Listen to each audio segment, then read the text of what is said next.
पार्थाय प्रतिबोधितां भगवता नारायणेन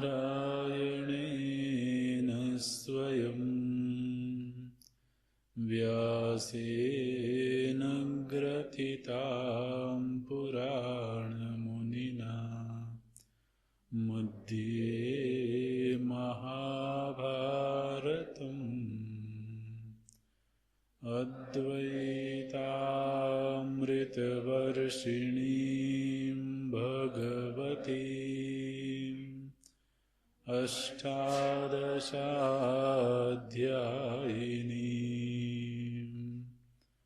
अम्ब त्वामनुसन्दधामि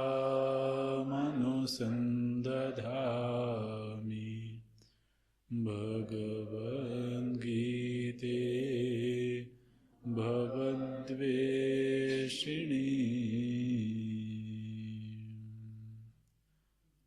नमोऽस्तु ते व्यासविशालबुद्धे पुल्लारविन्दायतपत्रनेत्र येन त्वया भारततैलपूर्णा प्रज्वालितो ज्ञानमयः प्रदीपः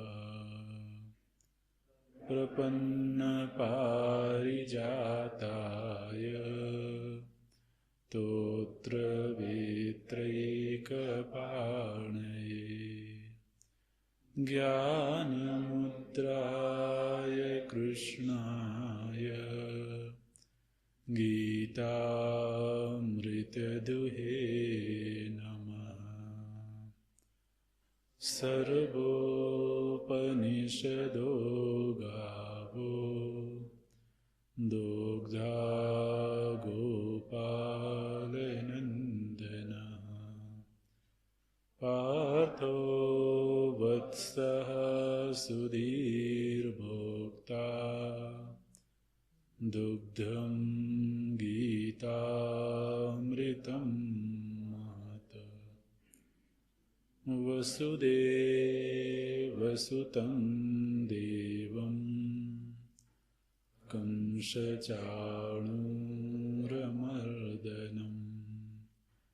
देवकी परमानन्दं कृष्णं वन्दे जगद्गुरुं। कृष्णं वन्दे जगद्गुरुम्।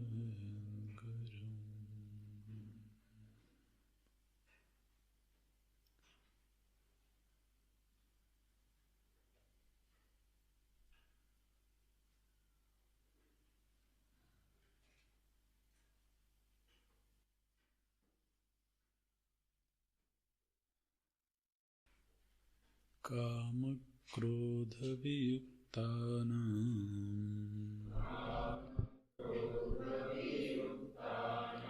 यतीनां यतचेतसाम्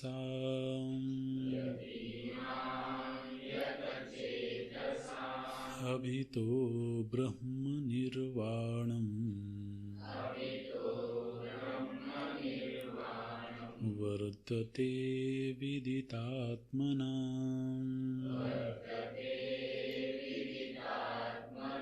स्पर्शान् कृत्वा कृत्वा बहिर्बाह्यान्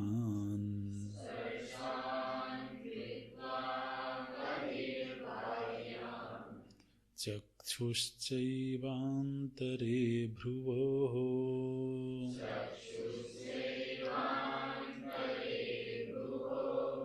प्राणापानौ समौ कृत्वा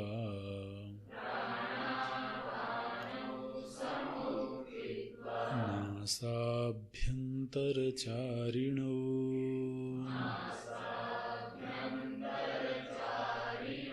स्पर्शान् कृत्वा बहिर्बाह्यान्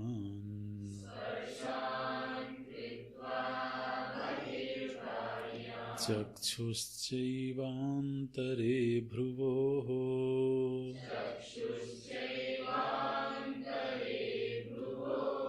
प्राणापानौ समौ कृत्वा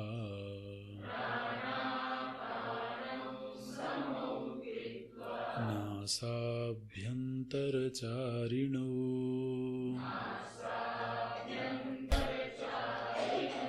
यतेन्द्रियमनोबुद्धिः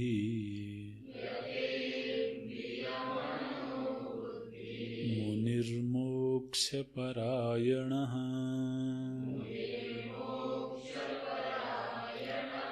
विगतेच्छाभयक्रोधः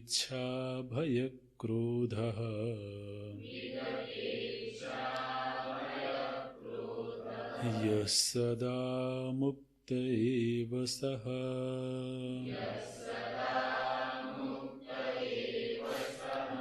यतेन्द्रियमनोबुद्धिः मुनिर्मोक्षपरायणः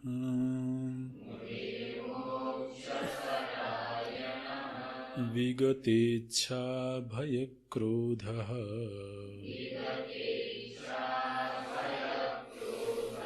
यः सदा मुक्त एव सः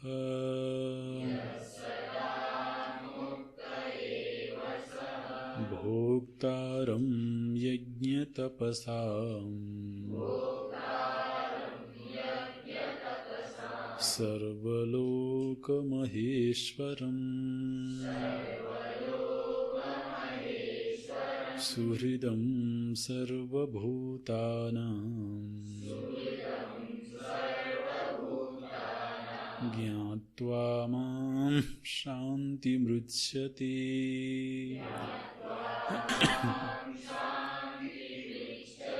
भोक्तारं यज्ञतपसाम् सर्वलोकमहेश्वरम् सुहृदं सर्वभूतानां ज्ञात्वा मां शान्तिमृच्छति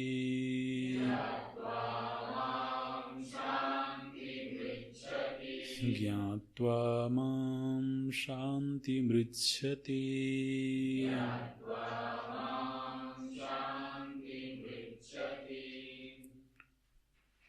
सम्यक् दर्शन निष्ठानां सन्यासिनां सद्यो मुक्तिः उक्ता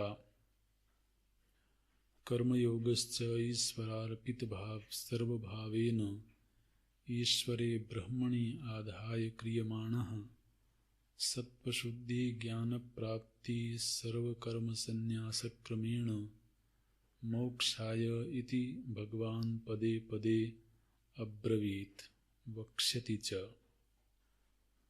अथ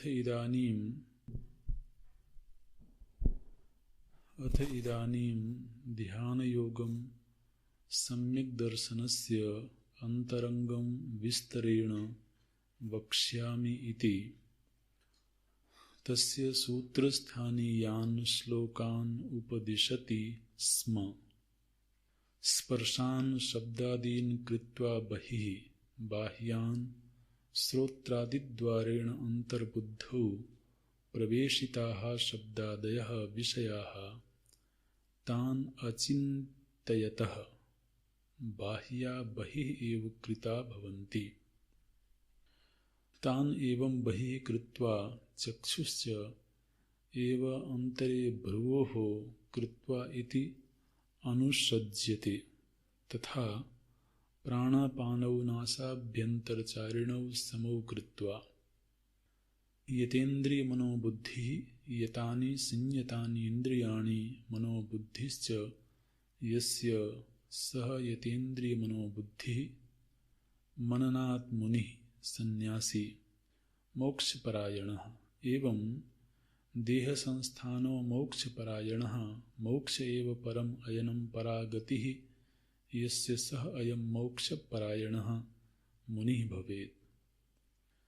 विगतेच्छा भयक्रोधः इच्छा च भयं च क्रोधश्च इच्छा भयक्रोधाः ते विगता यस्मात् स विगतेच्छा भयक्रोधः। यह एवं वर्तते सदा सन्न्यासी मुक्त एव सः न तस्य मोक्षः अन्यः कर्तव्यः अस्ति। एवं समाहितचित्तेन किं विज्ञेयम् इति उच्यते। भोक्तारं यज्ञानां तपसां च कर्तृरूपेण देवतारूपेण च सर्वलोकमहेश्वरं सर्वेषां लोकानां महान्तम् ईश्वरं सर्वलोकमहेश्वरं सुहृदं सर्वभूतानां सर्वप्राणिनां प्रत्युपकारनिरपेक्षतया उपकारिणं सर्वभूतानां हृदयेशं सर्वकर्मफलाध्यक्षं सर्वप्रत्ययसाक्षिणं मां नारायणं ज्ञात्वा शान्तिं सर्वसंसारोपरतिं ऋच्छति प्राप्नोति। इति श्री महाभारते शतसाहस्र्यां संहितायां वैयासिक्यां भीष्मपर्वणि श्रीमद्भगवद्गीतासु उपनिषत्सु ब्रह्मविद्यायां योगशास्त्रे श्रीकृष्णार्जुनसंवादे कर्मसन्न्यासयोगो नाम पंचमोऽध्यायः। इति श्रीमत्परमहंसपरिव्राजकाचार्य गोविंद भगवत पूज्यपाद शिष्य श्रीमच्छंकर भगवतः कृतौ श्रीमद्भगवद्गीता भाष्ये प्रकृतिगर्भो नाम पंचमोऽध्यायः।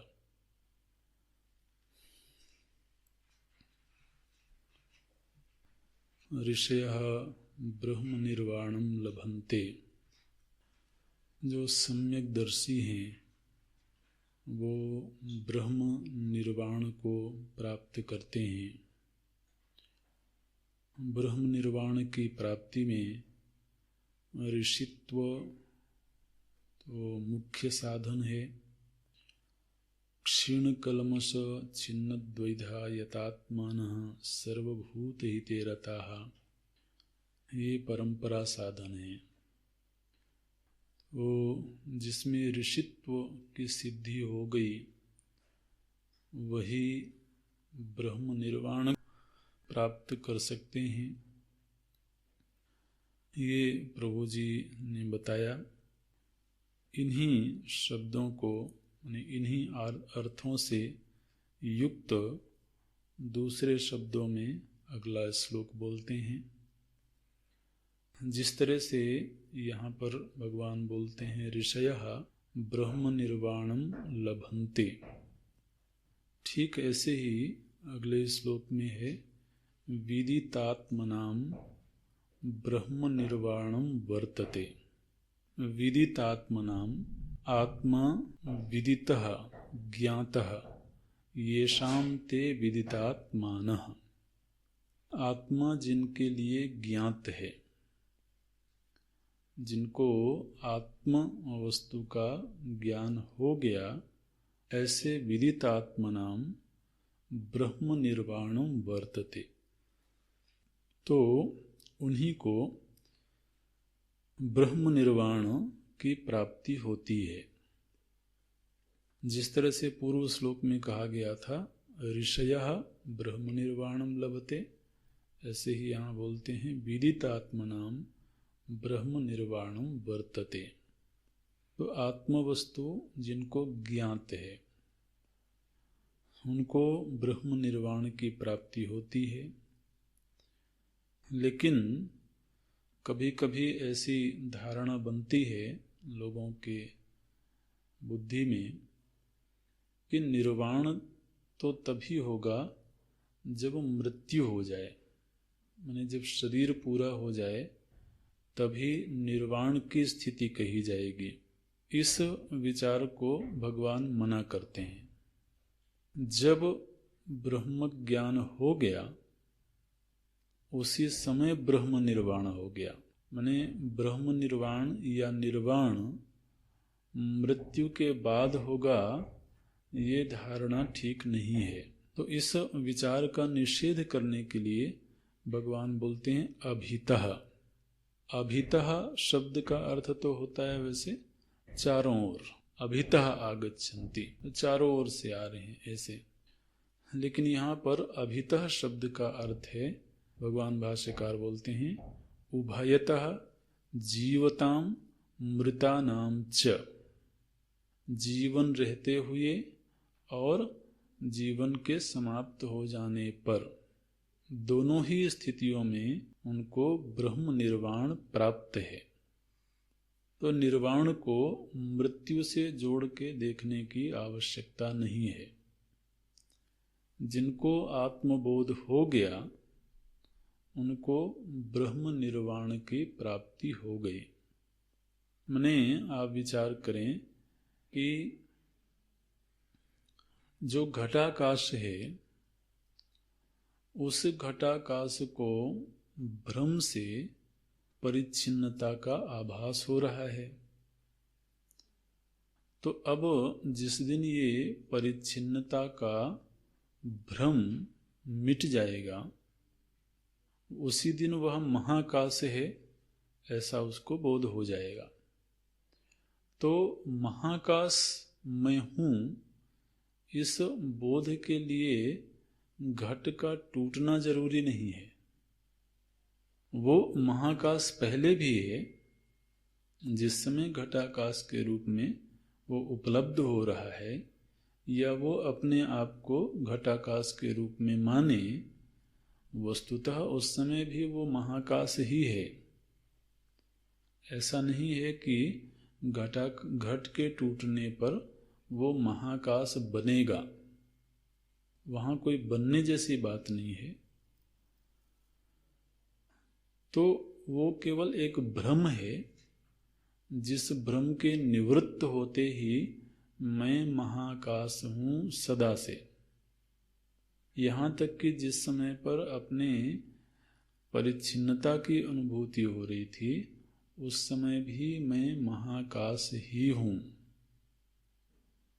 तो ये बोध जिस क्षण हुआ उसी क्षण वो महाकाश बन गया।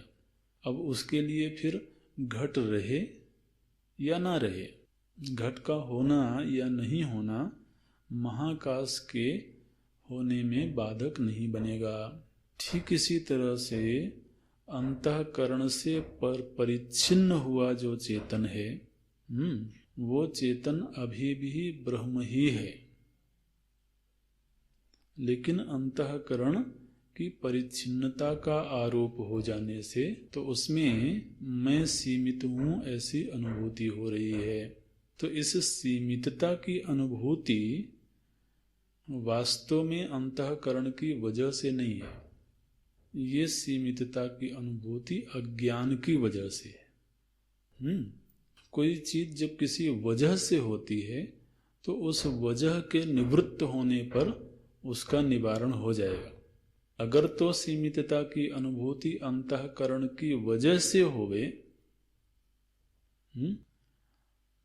तो फिर उस वजह को समाप्त करना पड़ेगा। लेकिन वास्तव में अनुभूति अज्ञान की वजह से है।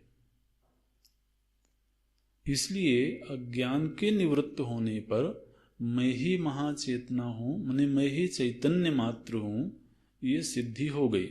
इसी को ब्रह्म निर्वाण बोलते हैं। अब इस सिद्धि के हो जाने के बाद अंतःकरण रहे या न रहे उसकी कोई भूमिका नहीं है।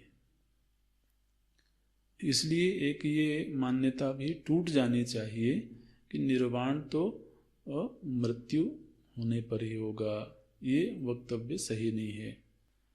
तो विदितात्मनाम, जिस समय पर आत्मा विदित हुआ उसी समय ब्रह्म निर्वाणम वर्तते। वो चाहे जीवन रहते हुए हो और चाहे जीवन की अंतिम घड़ी में हो। मृत्यु के क्षण में भी यदि आत्मबोध हो गया तो उसी समय ब्रह्म निर्वाण की प्राप्ति हो गई। ऐसे तो बोलते हैं अभितः ब्रह्म निर्वाण।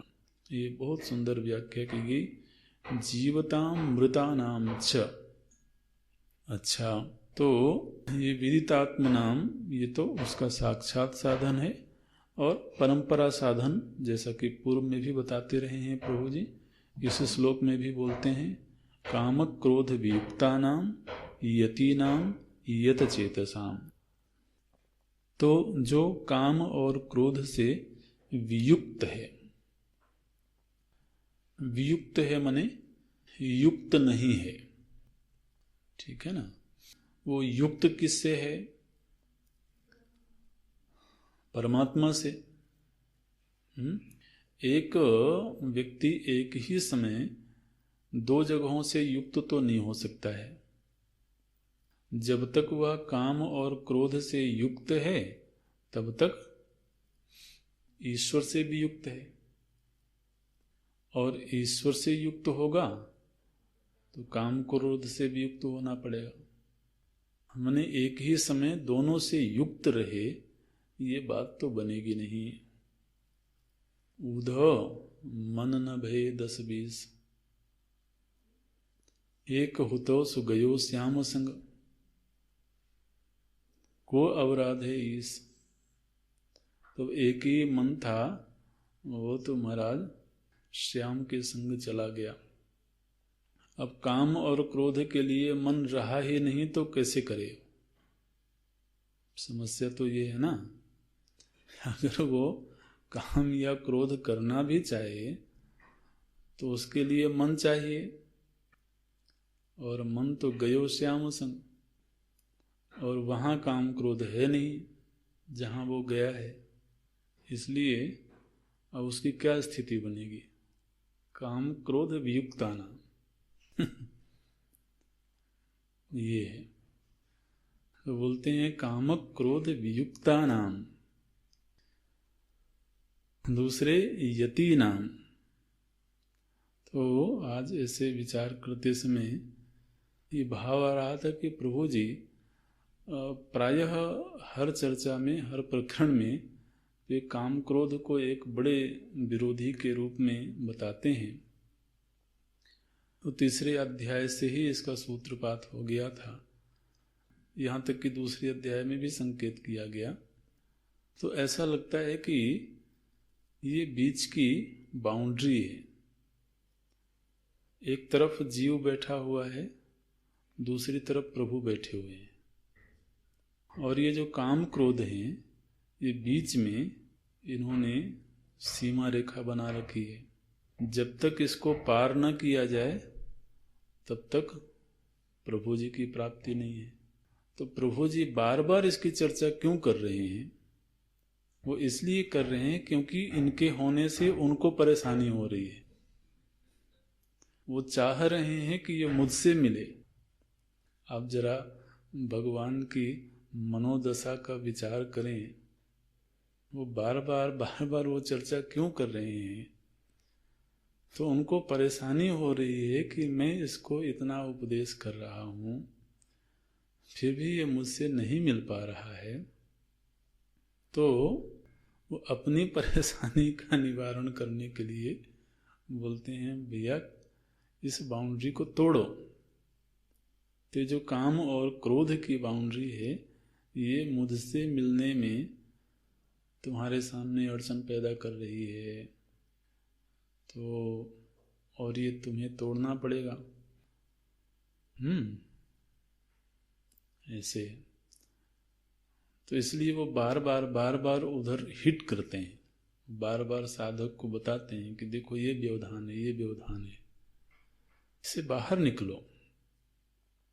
बोलते हैं कामक क्रोध वियुक्ता नाम यति नाम यति हैं माने सन्यासी हैं, और यत चेतसाम माने जो प्रयत्नशील हैं, वियुक्त होने के लिए भी प्रयत्नशील हैं और वियुक्त हो जाने पर उससे वियुक्त बने रहें इसके लिए भी वो प्रयत्नशील हैं। तो यत चेतसाम माने संयत अंतःकरण नाम, एक स्तर पर अंतःकरण को ले जाना, ये एक उपलब्धि है। फिर अंतःकरण जिस धरातल पर पहुंचा है वहीं उसको बनाए रखना, ये दूसरी उपलब्धि है।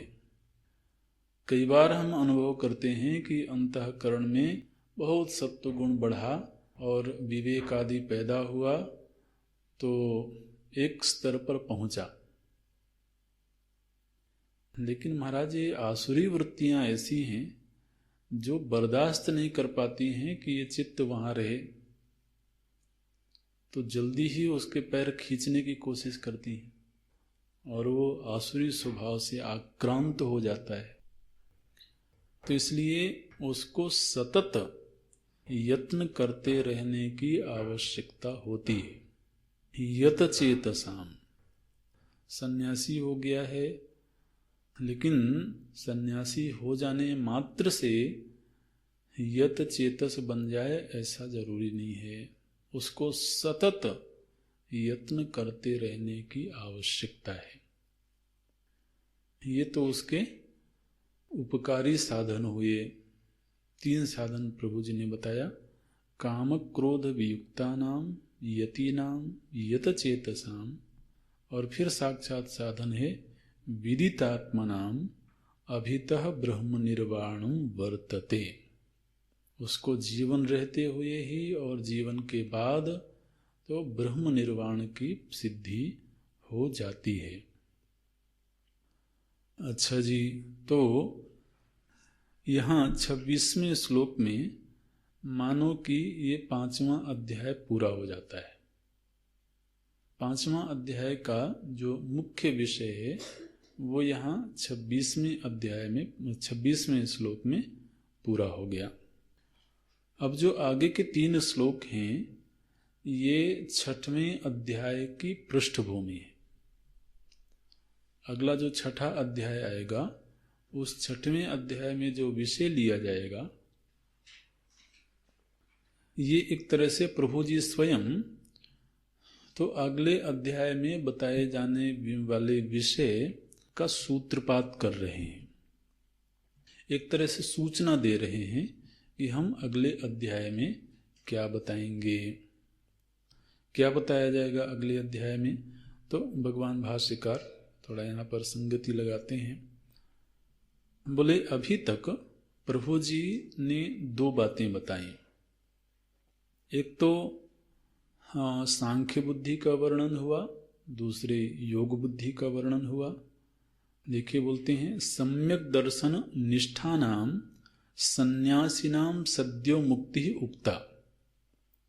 सन्यासियों के लिए माने जो सर्वकर्म सन्यासी हैं और योग बुद्धि के अधिकारी, वो सांख्य बुद्धि के अधिकारी हैं, ऐसे सांख्य बुद्धि संपन्न सन्यासियों के लिए सद्यो मुक्ति उक्ता।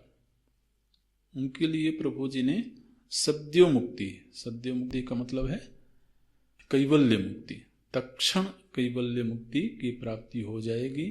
किनको? सम्यक दर्शन निष्ठानाम। सम्यक दर्शन माने सांख्य बुद्धि। सांख्य बुद्धि से संपन्न जो सन्यासी हैं उनके लिए सद्यो मुक्ति है, तत्क्षण मुक्ति की प्राप्ति होगी। ये उक्ता, इसकी चर्चा होगी। दूसरे कर्म योग च, और दूसरा जो विषय था कर्मयोग। कर्मयोग माने क्या? बोलते हैं ईश्वरार्पित भावेन ईश्वरे ब्रह्मणि आधाय क्रियमाणः। ईश्वर को अर्पित करते हुए, ईश्वर पर आश्रित रहते हुए कर्म करना, और कर्म करने के बाद सत्वशुद्धि, ज्ञान प्राप्ति सर्वकर्म संन्यास क्रमेण मोक्षाय। तो मोक्ष के दो स्तर हुए। एक तो जो सम्यकदर्शी हैं उनके लिए सद्यो मुक्ति है, तुरंत ही मुक्ति है। और दूसरे जो अभी सांख्य बुद्धि के अधिकारी नहीं हैं उनके लिए क्रम से, माने पहले वो ईश्वरार्पित कर्म करेंगे, फिर सत्व शुद्धि होगी, फिर ज्ञान प्राप्ति होगी, फिर सर्वकर्म संन्यास होगा और फिर मोक्ष की सिद्धि होगी। तो दोनों ही विचार भगवान पीछे इति भगवान पदे पदे अब्रवीत, जगह जगह पर प्रभु जी ने ये बातें बताई हैं। और वक्ष्यति च, इन्हीं विषयों को लेकर के आगे भी भगवान चर्चा करेंगे। अथ इदानीम, अब माने एक नया प्रकरण शुरू हो रहा है। अथ इदानीम, अब इस समय पर आगे क्या बताया जाएगा? बोलते हैं ध्यान योगम। आगे का जो विषय है वह ध्यान योग की चर्चा है। अब वैसे आप अगर विभाग करना चाहें तो सांख्य और योग इन दोनों से भिन्न, हालांकि पूरी तरह से भिन्न नहीं है, लेकिन फिर भी विभाग की दृष्टि से तो एक तीसरा विषय है, वो है ध्यान योग का। हालांकि ये ध्यान योग क्या है? बोलते हैं सम्यक दर्शनस्य अंतरंगम। सम्यक दर्शन का माने सांख्य बुद्धि का यह अंतरंग साधन है ध्यान योग। तो अथ इदानीम ध्यान योगम सम्यक दर्शनस्य अंतरंगम विस्तरेण वक्ष्यामि इति। तो भगवान ये कह रहे हैं मानो कि हम सम्यक दर्शन के अंतरंग साधन रूप ध्यान योग की चर्चा विस्तार से करेंगे, लेकिन वो विस्तार से करेंगे अगले अध्याय में। तो इस अध्याय में क्या बता रहे हैं? बोले तस्य, जिसका विस्तृत वर्णन हम अगले अध्याय में करेंगे, उसका सूत्र स्थानीयान श्लोकान उपदिशति स्म। सूत्र स्थानीय माने यहां पर सूत्रपात कर रहे हैं। सूत्र माने क्या होता है? सूचनात् सूत्र माने सूचना देना। तो आगे जिस विषय का विस्तार किया जाएगा, यहां पर मानो कि उस विषय की केवल सूचना दे रहे हैं भगवान। तो 6वां अध्याय ध्यान योग का अध्याय है, लेकिन उस ध्यान योग के पूर्व की एक पृष्ठभूमि, कुछ सूचना भगवान दे रहे हैं। इन श्लोकों में, माने 27वें श्लोक में तो अष्टांग योग में से प्रत्याहार, प्राणायाम और धारणा, इन 3 अंगों का संकेत करते हैं भगवान। यम नियम का थोड़ा सा संकेत अगले श्लोक में किया है। तो आसन आदि की ज़्यादा चर्चा यहाँ पर नहीं है, हालांकि अगले अध्याय में आसन आदि की चर्चा भी भगवान करेंगे। लेकिन यहाँ पर बोलते हैं, देखिए, तो प्राणायाम और प्रत्याहार ये क्या होते हैं? तो बोलते हैं प्राणापानौ समौ कृत्वा। ये प्राणायाम की चर्चा पहले देख लेते हैं। बोले प्राणापानौ समौ कृत्वा, प्राण और अपान को सम करके। इसका मतलब है कि वो यम नियम और आसन 3 पहले कर चुका है। जब आगे की बात बताई जाती है तो इसका मतलब मान के चला जाता है कि जो पीछे की बातें हैं वो उनसे संपन्न है। तो आसन शुद्धि आदि करके और वो सुख आसन में बैठा है साधक, और उसको तो प्राणायाम करते हुए तो प्राणों को सम करना है। प्राणापानौ समौ कृत्वा, प्राण और अपान को सम करके। ये प्राण और अपान क्या है भाई? तो अब देखिए, प्राण शब्द के अर्थ तो वैसे श्रुतियों में कई तरह से किए गए हैं। तो कोई प्राण का अर्थ कुछ और ना समझ ले, अपान का अर्थ कुछ और ना समझ ले, तो भगवान बोलते हैं कि तुम्हारे नासिका से जो आने जाने वाली वायु है, इसी को हम प्राणायाम कह रहे हैं, प्राणपान। माने तुम प्राणपान का अर्थ कुछ और नहीं करना, तो वो सीधे ध्यान दिलाते हैं। नासाभ्यंतर चारिणव, नासा माने नासिका के बाहर भीतर आने जाने वाली जो वायु है, वही प्राण और अपान है। तो ध्यान रखें, यहाँ अपान का अर्थ भी अधोगामी वायु नहीं है। अपान का अर्थ है श्वास प्रश्वास रूप में, तो एक जाने वाली है, एक आने वाली है, तो उसमें एक को प्राण, दूसरे को अपान, ऐसे गिन लेना चाहिए। तो नासाभ्यंतर चारिणव, नासिका रंध्र से बाहर भीतर आने जाने वाली जो वायु है, उस प्राण और अपान को समौ कृत्वा, इस श्वास प्रश्वास को सम करके, सम करके माने क्या, तो सम करके का एक तो अर्थ ये है कि जब प्राणापान स्थिर हो जाए, माने उनकी गति स्थिर हो जाए। कई बार गति बहुत तेज होती है, तो अगर प्राणापान की गति बहुत तेज होगी तो वो रजोगुण का संवर्धन करेगी। तो अभी उसको ध्यान करना है तो सत्वगुण को बढ़ाना है।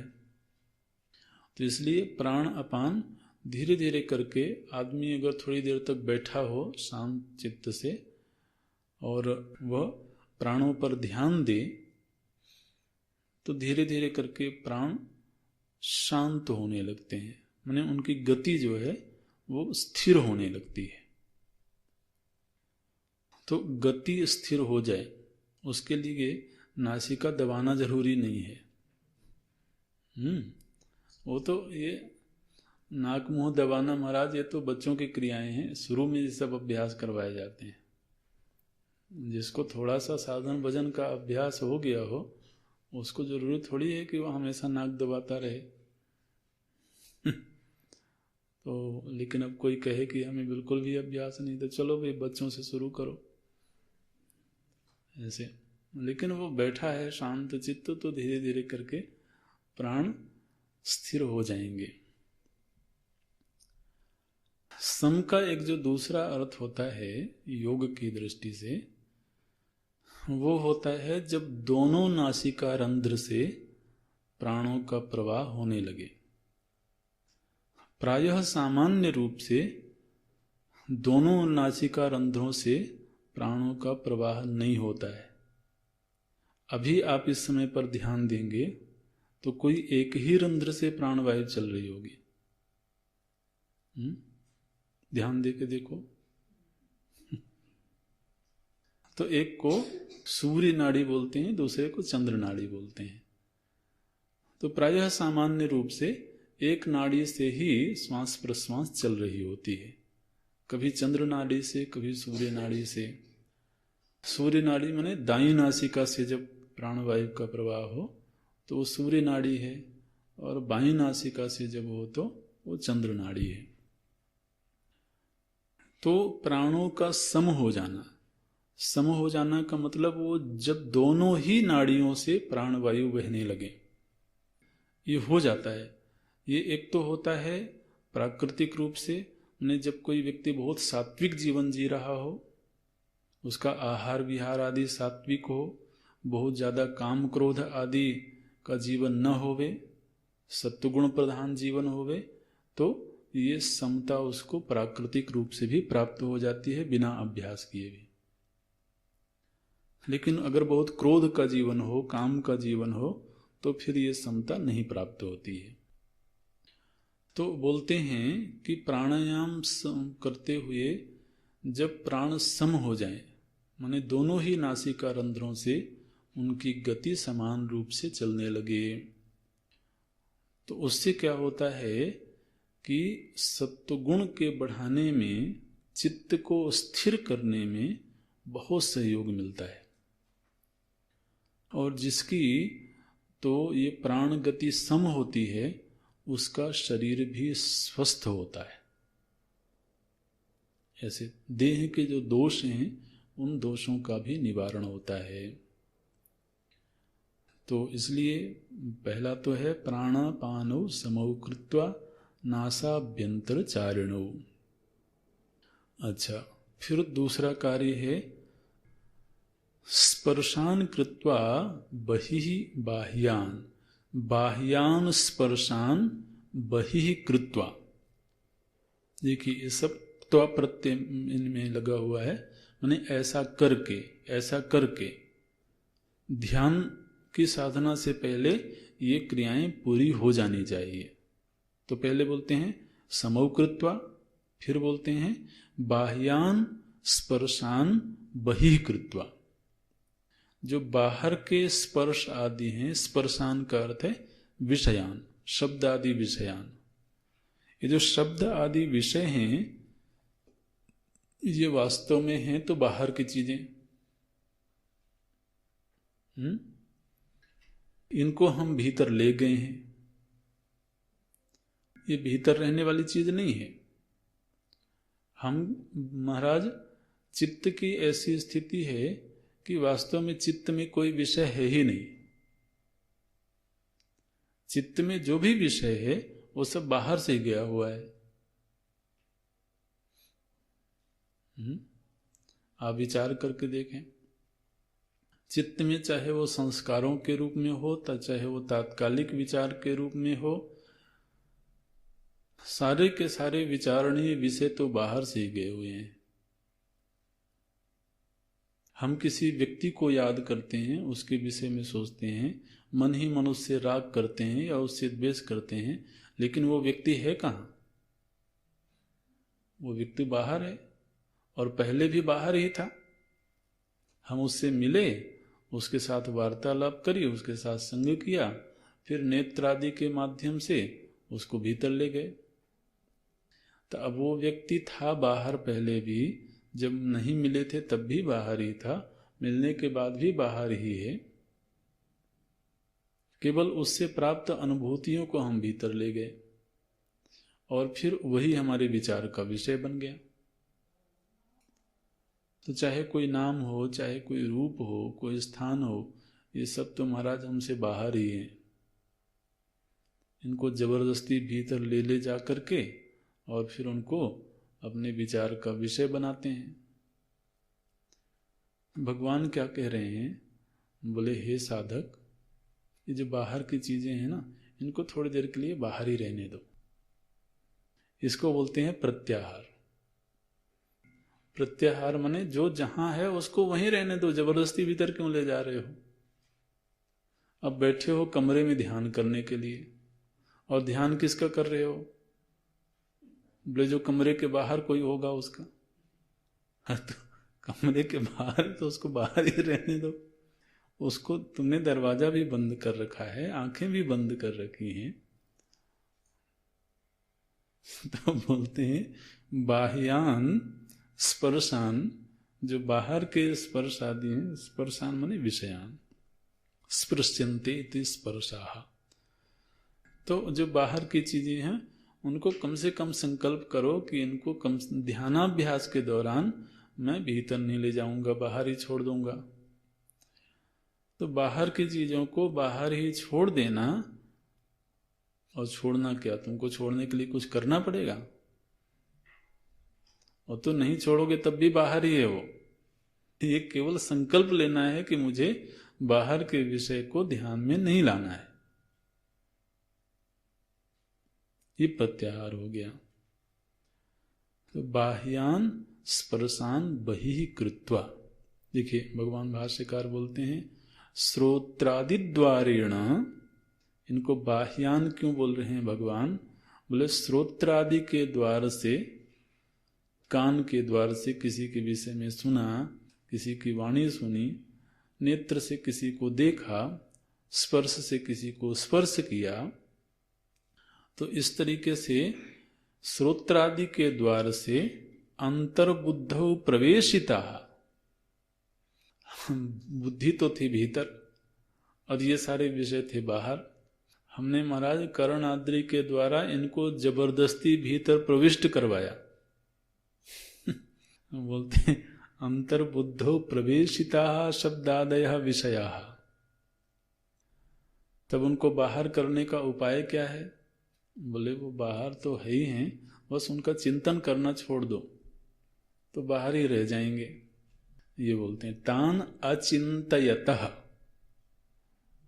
उनका चिंतन करना जिस क्षण छोड़ा तुमने वो उसी क्षण बाहर की चीजें थी बाहर ही रह गई। तो अचिंतयतः बाह्यः बहिः एव कृता भवन्ति, उनका चिंतन करना छोड़ा तो वो बाहर के बाहर ही रह गए। तो दो काम हो गए, प्राणापान सम हो गए, प्राणों की गति सम हो गई, और अब बाहर के विषय भीतर नहीं आ रहे हैं। हम महाराज मुनीराम तो बेचारा हो गया। बाहर के विषय ही तो थे जो उसको रमण देते रहते थे, वो रमता रहता था। अब वो मन कहाँ जाए? जब आपने संकल्प कर लिया कि अब बाहर की चीजों को हम भीतर नहीं जाने देंगे, मन बेचारा परेशान होगा, बेबल होगा, क्या करें उसको? बोलते हैं ऐसा करो, उसको बांध के रखो, एक जगह बांध दो उसको। कहाँ बांधें? बोले दोनों आंखों के मध्य में जो भ्रू मध्य है वहां उसको बांधो, कैद करो। इसको बोलते हैं धारणा। देखिए बोलते हैं चक्षुश्चैवांतरे भ्रुवोः। भ्रुवोः, ये जो दोनों आंखों के भ्रू हैं इनके अंतरे माने मध्य, इन दोनों के मध्य देश में, आप कह सकते हैं आज्ञा चक्र में, तो दोनों आंखों के मध्य का जो हिस्सा है वहां पर मन को बांधो, मन को केंद्रित करो।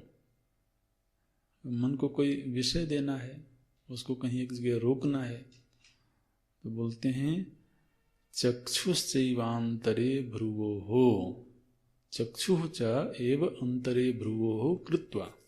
अब देखिए यहां पर रोकना तो मन को है, लेकिन भगवान कह रहे हैं आंखों को रोको। चक्षुः च, ये जो चक्षुएं हैं, आंखें हैं, इन आंखों को क्या करना है? बोले भ्रुवोः अंतरे कृत्वा। चक्षु को भ्रुवोः अंतरे कृत्वा, दोनों भ्रू मध्य के मध्य भाग में आंखों को रोको। आंखों को कैसे रोकेंगे भी? तो असल में तो आप जब आंख बंद करके देखिए तो आंख बंद करने के बाद भी हमारी नेत्र इंद्रिय जहां होती है मन वहीं होता है। जागृत अवस्था में आंख और मन एक दूसरे से संपृक्त से मालूम पड़ते हैं। अभ्यास करके देखें तो आंखें स्थिर हो गई। स्थिर कहाँ स्थिर हो गई? बोले दोनों भ्रू के मध्य देश में। माने वो आंख बंद करके उसी स्थान विशेष को देखने की कोशिश कर रहा है, वहां पर अपने नेत्रों को केंद्रित कर रहा है, और नेत्र में ही मन बसता है। तो नेत्र जहां स्थिर हुए, माने किसी का मन चंचल है, अगर ये पता करना हो तो उसकी आंखें देख लो। आंखें चंचल है तो पता लग जाएगा मन चंचल है, और आंखें स्थिर हैं तो पक्की बात है कि उसका मन स्थिर है। ऐसे। और हम तो महाराज बहुत ही परेशान रहते हैं, क्योंकि वो आंखें ही सामने रहती हैं, अब क्या करें? अच्छा आप आंख बंद करके बैठो, वो भी हम नहीं चाहेंगे, और खुली आंखें बताती रहती हैं कि ये मनीराम कहाँ घूम रहे हैं इसके। तो वो आंख जहां है वहीं मन है। तो बोलते हैं आंखों को भ्रू के मध्य देश में स्थिर कर दो। अच्छा जी, तो तीन साधन हो गए। प्राणों को सम कर लिया, प्रत्याहार कर लिया, बाहर से कोई विषय का चिंतन नहीं कर रहा है, और एक जगह पर नेत्रों को केंद्रित कर दिया। अब बोलते हैं अगले श्लोक में, यत इंद्रिय मन बुद्धि, ये है यम नियम। जिसकी इंद्रिय मन और बुद्धि ये तीनों ही यत हैं। यत हैं माने नियत हैं, प्रशिक्षित हैं, उसके वश में है। यतानि संयतानि इंद्रियाणि मनोबुद्धिश्च यस्य सह यतेन्द्रिय मनोबुद्धि। ने उसने यम नियम आदि का अच्छे से अभ्यास किया हुआ है, उन्हें उसने अपने जीवन में जिद कर रखी है अपने आप के साथ ही कि मैं इन शर्तों को पूरा करूंगा। आदमी का जिद करने का स्वभाव होता है ना, तो जिस तरह से वो दूसरों के सामने जिद करता है, ऐसे ही वो अपने आप के प्रति जिद कर ले, ये मैं इसको साध के रहूंगा।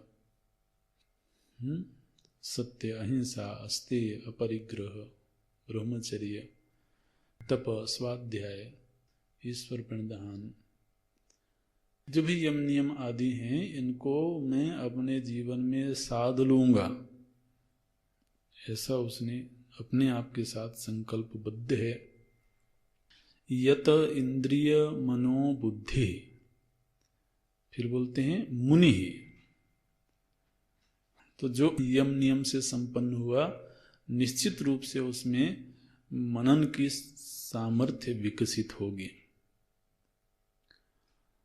और फिर बोलते हैं मोक्ष परायण।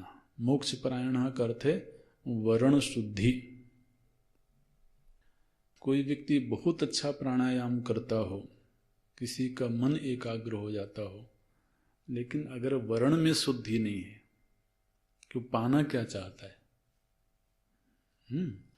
तो वो उसकी महाराज ये सारी जो साधना है उसमें शक्ति का सृजन तो करेगी, शक्ति को पैदा करेगी, लेकिन वो शक्ति फिर नकारात्मक दिशा में चली जाएगी। इसलिए मोक्ष परायण, मोक्ष परायण का अर्थ करते हैं एवं देह संस्थान, अभी वो व्यक्ति देह में ही स्थित है, अभी कोई मुक्त नहीं हुआ है, वो ध्यानाभ्यास कर रहा है, तो इसलिए देह में स्थित रहते हुए ही उसने अपने लक्ष्य के रूप में मोक्ष को निश्चित कर लिया है। मोक्ष परायण माने मोक्ष एव परम अयनम परागति ही यस्य सह अयम मोक्ष परायण मुनि भवेत। जो मोक्ष परायण है वास्तव में वही मुनि कहलाएगा, जिसने ये संकल्प ले लिया है कि अब मुझे सिवाय मोक्ष के और कुछ चाहिए ही नहीं।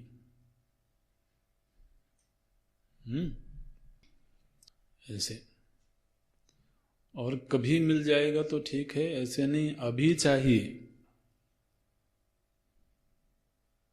ये महाराज कभी कभी हम देखते हैं तो लोग आगे आगे की योजना बनाते रहते हैं, जीवन में फिर ये करेंगे, ये करेंगे, ये करेंगे, ऐसी बहुत सारी योजनाएं बनती रहती हैं। तो जब कोई विद्यार्थी ऐसी योजनाएं बनाते हुए दिखता है तो हमको ये लगता है कि ये अर्थकरी विद्या पढ़ रहा है क्या? भाई जो लोग अर्थकरी विद्या पढ़ते हैं कॉलेज में, यूनिवर्सिटीज में, तो उनको मालूम है कि मैं एमबीए क्यों कर रहा हूं, मैं एमबीबीएस क्यों कर रहा हूं। उसको आगे की योजना पता है कि फिर ये करना है, फिर ये करना है। ऐसे ही कोई ब्रह्म विद्या पढ़ रहा हो और उसकी बड़ी दूरगामी योजनाएं बनी, तो उसको देख करके भीतर थोड़ी हंसी भी आती है। बताओ कैसा ना समझ है। ब्रह्म विद्या को इसने अर्थकरी विद्या बना ली कि आज तो पढ़ाई कर रहे हैं, फिर ये करेंगे, फिर ये करेंगे। अरे अभी पढ़ना है और अभी मुक्त होना है। अब इसमें आगे की योजना का क्या मतलब होता है? लेकिन अब क्या करें, अपनी अपनी चित्त भूमि है। तो बोलते हैं मोक्ष परायणा। अरे मैं अभी ध्यान करने बैठा हूं, अभी मुक्ति पाने के लिए। ये कोई ऐसा थोड़ी कि मैं आज ध्यान सीखूंगा फिर कल 10 लोगों को सिखाऊंगा फिर मुझे दक्षिणा मिलेगी। बकवास की बात है। मोक्ष परायणा, मैं योगाभ्यास कर रहा हूं, मैं यम नियम आदि का अभ्यास कर रहा हूं क्योंकि इसी समय मुझे मुक्ति चाहिए। ये बोलते हैं मोक्ष परायणा। और यदि ऐसी वर्ण शुद्धि है, संयत होकर के बैठा है, तो फिर निश्चित रूप से वो एकांत में ही बैठेगा। तो एकांत में बैठा होता है, कभी कभी तो भय की वृत्ति आती है। देखिए ध्यानाभ्यास के प्रकरण में भगवान यहाँ पर भय को साथ में जोड़ते हैं। विगत, इच्छा, भय, क्रोधा। माने उस समय पर तो अपनी इच्छा को संयमित करना ही पड़ेगा। बहुत सारी कामनाएं हलचल मचा रही हों तो मोक्ष परायण वाक्य के विरुद्ध चला जाएगा वो।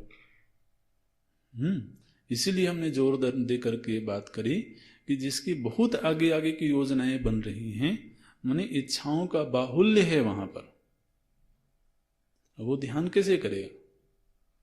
तो फिर ध्यान भारी पड़ता है।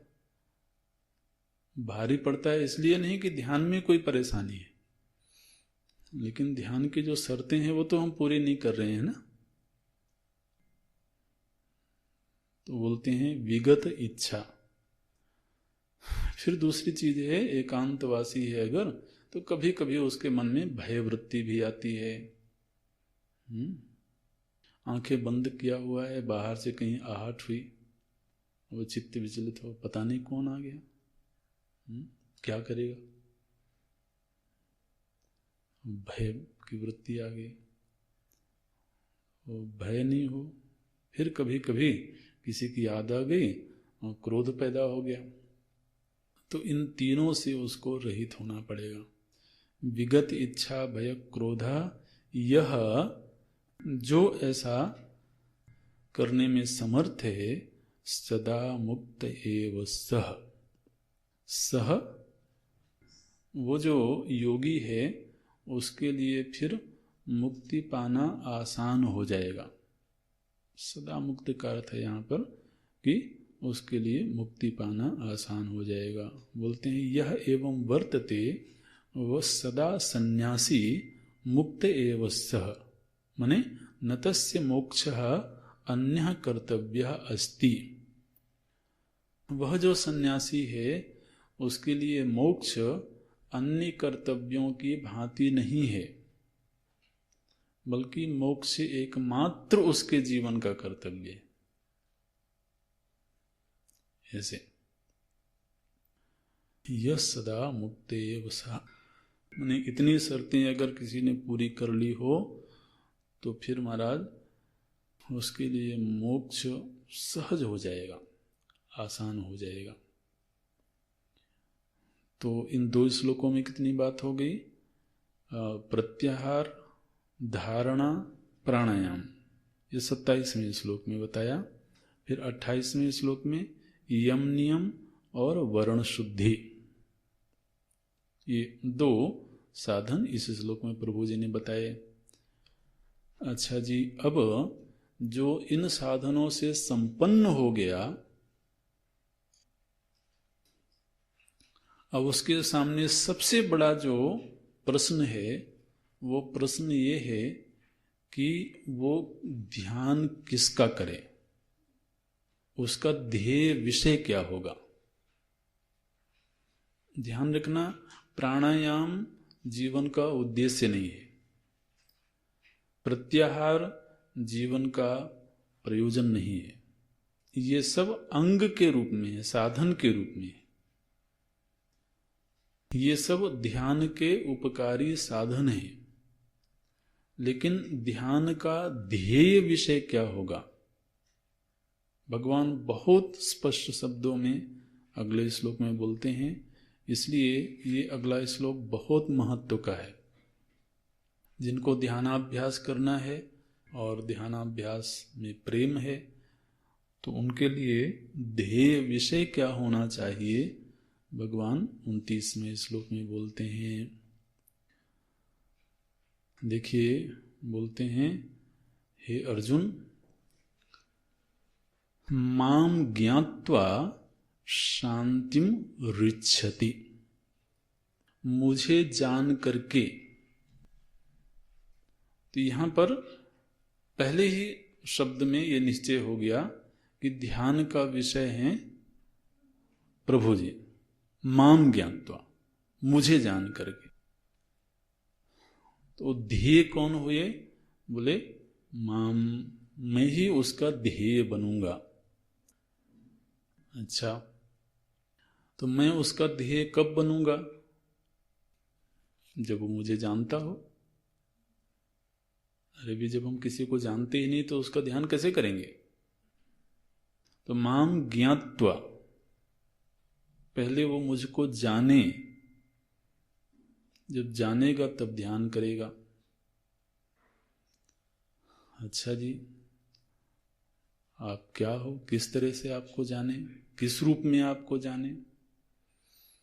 यहां पर महाराज प्रभु जी ने नहीं बताया कि चतुर्भुज के रूप में जाने। हाँ, उसका कोई निषेध नहीं है, आप ऐसे नहीं समझना।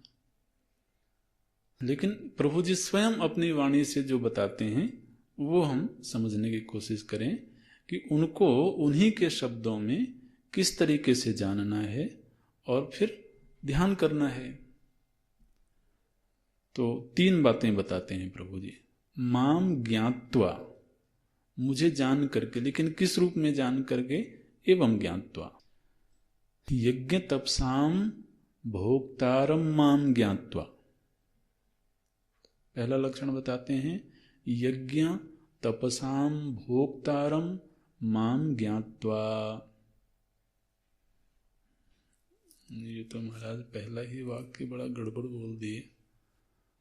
बोले मुझे भोक्ता के रूप में जान करके। भोक्तारम ज्ञात्वा, यज्ञ तपसाम भोक्तारम ज्ञात्वा।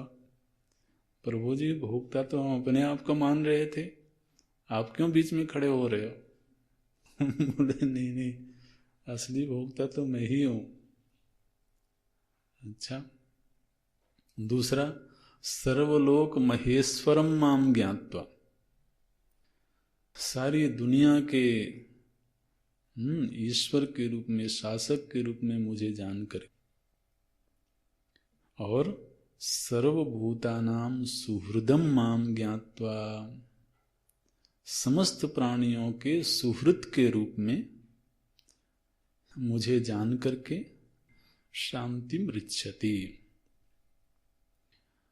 तो महाराज ये हैं ध्येय विषय, इनका ध्यान करना है। अब देखिए, ध्येय की चर्चा कहाँ से आरंभ करते हैं? बोले देखो, तुम्हारे भीतर जो ये भोक्ता बन करके बैठा हुआ है ना, वो वास्तव में मैं ही हूं। तुम अपने आप को मुझसे अलग मत समझो। भोक्ता के रूप में मैं ही बैठा हुआ हूं। वहां 2 चेतन थोड़ा है, चेतन तो एक ही है। वो 2 रूपों में व्यवहार करे वो बात अलग है, लेकिन व्यवहार करने से 2 चेतन नहीं हो गए। इसलिए बोलते हैं, तुम जो यज्ञ करते हो और जो तपस्या करते हो, तो यज्ञ और तपस्या रूपी जो कर्म करते हो, उन कर्मों का जो फल मिलता है, उन फलों को कौन भोगेगा? तुम भोगोगे। और यज्ञ करते समय जो तुमने आहुति दिया है, उन आहुतियों को कौन भोगेगा? अरे देवता भोगेंगे भाई, क्यों इतनी समस्या हो रही बोलने? देवताओं को आहुति दिया है ना, तो देवता ही तो उस आहुति का भोग करेंगे। तो आहुति तुमने दिया, तो आहुति देने से दो भोक्ता खड़े हुए। एक भोक्ता हुआ जिसको आहुति प्रदान करी, ठीक, और आहुति प्रदान करने से जो पुण्य बना उसका जब फल मिलेगा तो उसका भोग कौन करेगा? आहुति करने वाला। तो देखिए भगवान भाष्यकार क्या बोलते हैं, भोक्तारम, भोक्ता के रूप में मेरी पहचान करो। किसके भोक्ता? बोले यज्ञानाम तपसाम च, यज्ञ और तप दो तरह के कर्म तुमने किए। तो यज्ञ और तप ये दो तरह के कर्म किए, तो इनको जो करने वाला था उसको जो यज्ञ और तपस्या का फल मिला उसको किसने भोगा? कर्ता ने। तो क्या बोलते हैं, कर्तृरूपेण, और दूसरे देवता रूपेण। तो कर्तृरूपेण देवता रूपेण, तो ये जो कर्ता है इसके भीतर भी वास्तव में चैतन्य रूप से मैं ही बैठा हुआ हूं, और जिन देवताओं को इसने आहुति प्रदान करी है उन देवता के रूप में भी मैं ही हूं। इस रूप में प्रभु जी को पहचानना है। भोक्तारम यज्ञानाम तपसाम च कर्तृरूपेण देवता रूपेण च। तो अब तो कहीं दूर जाने की जरूरत नहीं रही, अपने भीतर जाकर के देखो भोक्ता कौन है। जब मिल जाए तो समझ लेना कि यही प्रभु जी हैं। ऐसे तो भोक्तारम यज्ञ तपसाम, फिर बोलते हैं सर्वेशाम लोकानाम महांतम ईश्वरम, समस्त लोकों के जो अधिपति हैं। बोले अब यहीं पर दो लोग हो गए भाई, जो भोक्ता है उसी को ईश्वर कैसे माने, जो ईश्वर है उसी को भोक्ता कैसे माने? बोले मैं कह रहा हूं तो मान लो, और क्या, भगवत वाणी प्रमाण है, तो अब उसमें और कोई प्रमाण खोजने की आवश्यकता है? तो जिनको हमने पूरे जगत का अधीश्वर माना है वही इस शरीर में जीव बन करके बैठ के भोग कर रहे हैं। जिनको हम यहाँ पर जीव के रूप में अनुभव कर रहे हैं वही जगत के अधीश्वर हैं। सर्वलोक महेश्वरम, सर्वेशाम लोकानाम महांतम ईश्वरम सर्वलोक महेश्वरम। और आगे का शब्द बड़ा मधुर है, सर्वभूतानाम सुहृदम। मैं केवल भोक्ता हूं और केवल सारे जगत को संचालित कर रहा हूं, इसी रूप में मत समझो। ये बात ठीक है कि मैं कभी डंडा लेकर के भी संचालित करता हूं, भाई ईश्वर बनना है तो करना पड़ेगा और मजबूरी है। लेकिन जिस समय मैं डंडा लेकर के खड़ा हूं उस समय भी भीतर से मैं सुहृद हूं। क्या बोलते हैं, सर्वभूतानाम सुहृदम। इस वाक्य को पढ़ करके महाराज भगवान भाष्यकार जी को बड़ा आनंद आ गया और व्याख्या पर व्याख्या उन्होंने शुरू कर दी। देखिए क्या बोलते हैं, सुहृद का अर्थ क्या होता है। सुहृद शब्द आपने कई बार सुना होगा, यहां पर बड़ी सुंदर व्याख्या भगवान भाष्यकार जी ने करी। वो सुहृद कोई भी हो, भगवान हो, माता पिता हो, बड़े हो, गुरु हो, कोई भी हो, ये सुहृद शब्द वहीं घटेगा जहां ये लक्षण सिद्ध होते हो। क्या बोलते हैं, सर्व प्राणी नाम प्रत्युपकार निरपेक्षतया। माने जब वो किसी के ऊपर अनुग्रह कर रहे हों तो अनुग्रह करते समय वो उससे बदले में कुछ पाने की अपेक्षा नहीं रखते हुए, देखिए प्रत्युपकार निरपेक्षतया, उपकारिणम, उपकार करते हैं वो, लेकिन उपकार करते समय एक क्षण के लिए भी ये वृत्ति नहीं होती है कि ये बदले में मेरे लिए कुछ करेगा। ऐसे जो हमारे उपकारी हैं उनको बोलते हैं सुहृत। सर्वभूतानां सुहृदम माम ज्ञात्वा। बहुत सुंदर व्याख्या है। तो माता करती है महाराज वो कोई अपेक्षा नहीं रखती है। हम आरोप लगाते हैं वो अलग बात है, लेकिन इसीलिए तो श्रुति ने देवो भव ये कह दिया। तो वहाँ कोई प्रत्युपकार की अपेक्षा थोड़ी है कि वो हमारे लिए, बस उनको वैसा करने में ही अच्छा लगता है, उसका भला करने में ही अच्छा लगता है। तो बोलते हैं प्रत्युपकार निरपेक्षतया उपकारिणम। ये हमारे ध्येय हैं, आराध्य हैं। दूसरे बोलते हैं, देखिए बहुत सुंदर शब्द है, सर्वभूतानां हृदयेशम। सो जो सभी भूतों के हृदय में हृदय के मालिक बन करके बैठते हैं। ऐसे हृदय में आश्रित होकर के नहीं, हृदयेशम, हृदय में बैठे हुए हैं और उन्होंने महाराज हृदय पर कब्जा कर रखा है। तब तो हृदयेश बनेंगे ना।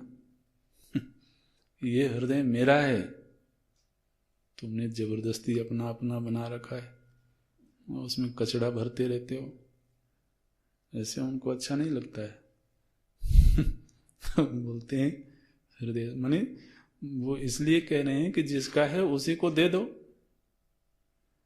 अपने पास रखोगे तो संभाल के रखोगे नहीं, तुमको आदत ही नहीं संभाल के रखने की। इसलिए वो दावे से कहते हैं कि मैं उसका मालिक हूं।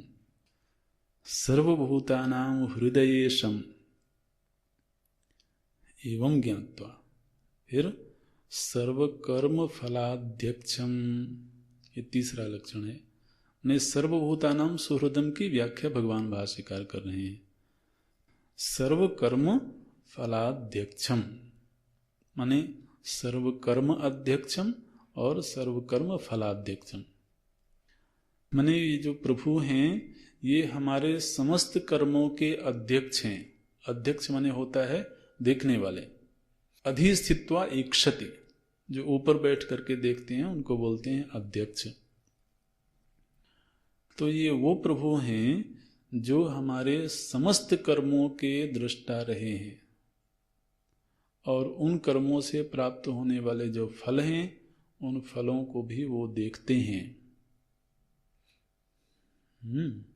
तब ये शब्द बनेगा सर्वकर्म फलाध्यक्षम। और चौथी व्याख्या करते हैं सर्व प्रत्यय साक्षिणम, जो हमारी समस्त वृत्तियों के साक्षी हैं। माने कर्म फलाध्यक्षम ये कहने से हो सकता है कोई सोच ले कि भाई वो किसी लोक में बैठ करके अध्यक्ष होंगे, इसलिए बोलते हैं नहीं, वो प्रभु जी बिल्कुल यही अंतरात्मा बन करके समस्त वृत्तियों के साक्षी के रूप में जो विराजमान हैं। सर्व प्रत्यय साक्षिणम माम नारायणम ज्ञात्वा, मुझ नारायण को इस रूप में जान करके और मेरा ध्यान करता है, और इस ध्यान में वो सफल हो गया तो शांतिम ऋच्छति, सर्व संसारोपरतिम ऋच्छति, वो सर्व संसार से उपराम हो जाएगा।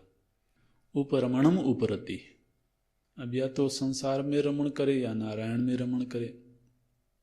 ऐसे महाराज प्रभु में अगर उसको रति प्राप्त हो जाए तो संसार से उपरति तो हो ही जाएगी। एवं नारायणम ज्ञात्वा शांतिम ऋच्छति प्राप्नोति। तो ये जो 29वां श्लोक है ये ध्येय है। आप ध्यान रखना, इस श्लोक में आत्म तत्व की चर्चा भी हो गई है, ब्रह्म तत्व की चर्चा भी हो गई है, सगुण ब्रह्म की चर्चा भी हो गई है, साक्षी रूप परमात्मा की चर्चा भी हो गई, कर्म फल दाता की चर्चा भी हो गई। हमने अब तक चेतन के विषय में जो जो व्याख्याएं पढ़ी हैं उन सभी को प्रभु जी ने यहाँ पर समेटा। वो हमारा ध्येय विषय है। भोक्तारं यज्ञतपसां सर्वलोकमहेश्वरं सुहृदं सर्वभूतानां ज्ञात्वा माम शांतिम ऋच्छति। तो 3 श्लोकों में आप समझिए कि ध्यान योग का प्रभु जी ने सूत्रपात किया, और अभी हमने आगे इन्हीं 3 श्लोकों का 6वें अध्याय में विस्तार से वर्णन प्रभु जी करेंगे। तो जो अगला अध्याय है ध्यान योग के रूप में अगले अध्याय का नामकरण किया गया है, अभी यहाँ पूरा करते हैं। ओम पूर्णमदः पूर्णमिदं पूर्णात् पूर्णमुदच्यते पूर्णस्य पूर्णमादाय पूर्णमेवावशिष्यते।